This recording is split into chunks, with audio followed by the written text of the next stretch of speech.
My YouTube username is You Look Like Ryan Gosling, and it's more of an ironic thing, kind of making fun of the fact that I vaguely look like Ryan Gosling, and I just so happen to be named Ryan. But yeah, I built a little ironic brand off of it. You know, I think it's kind of funny. I put off-brand Ryan Gosling because, once again, he is a much better-looking human being. Like, okay, he is taller, he is buffer, he is richer, he has a better jawline, he has a better wife, he has kids, he has a family. There have been a lot of people that have asked me before, hey, has anyone actually ever thought you were Ryan Gosling? And the answer to that question is, for some reason, yes. Usually if anybody says something like that to me and they're younger, I know that they're probably trolling or messing around. But if they're older, that's when I'm going to go along with it the entire time. No matter where the story goes, I am going to take that story. It is my life duty to make this person think that I am Ryan Gosling. And this has happened many times. But there was one time in the Chicago airport of O'Hare, I made an older woman almost faint at the gate. This was like 2015 or 2016. I was on a connecting flight from Chicago back home to Philadelphia, and it was delayed. So I was sitting around, walking around, doing all these things, and to waste time,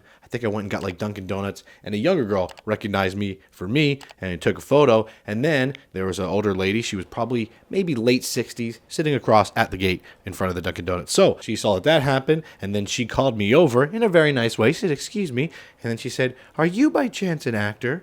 And I said, "Yes." And she said, "What is your name?" And I said, "Ryan." And she's like, "I thought so." And then she started going into this whole thing about how she's been a big fan of all of my movies, and she has the box set to The Notebook, and she loves Drive, and her husband loves Drive, and I am just sitting there beaming because this is just a great moment for me. At this point, looking back, I probably should have said, "I'm just kidding. No, I'm a YouTuber, you know, a literal nobody." But no, I quite literally kept going. And also, I had like 45 minutes to kill. You know, and it looked like she did too, because I think she was knitting. She said, "Oh, what are you doing out here in Chicago?" And I said, "Oh, well, listen, I'm not supposed to tell anyone this, so please, if you can keep this between you and I. But I was actually filming for The Notebook 2. I have never seen someone that old's eyes light up. It was like Mickey Mouse or some shit just came across the room for a Disney adult. I just started making things up. I think I said Steven Spielberg directed it. Vin Diesel was in it. I was just naming the most random people I could. She was like, "Vin Diesel? Oh my goodness. Is Rachel in it?" I was like, "Oh my goodness, yes, of course. Rachel McAdams is in it. She's a doll. I love her. She's my favorite co-star ever. Me and Rach." She even starts to ask me questions of like acting advice for her nephew who wanted to be an actor. And I think I just said, "Hey, you know, it's all about preparation." I don't really know where I pulled that out of. Probably something that Will Smith said on YouTube in like 2013. But I think it worked, and hopefully the nephew is getting some work done because of my advice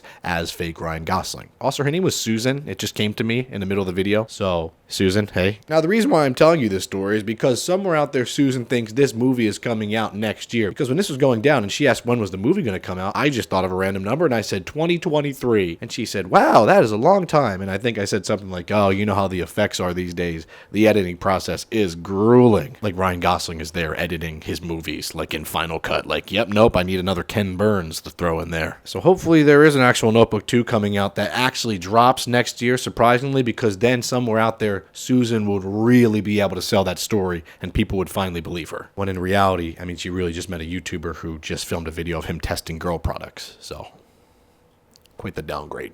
But that's it, Susan. I'm sorry about that. I love you.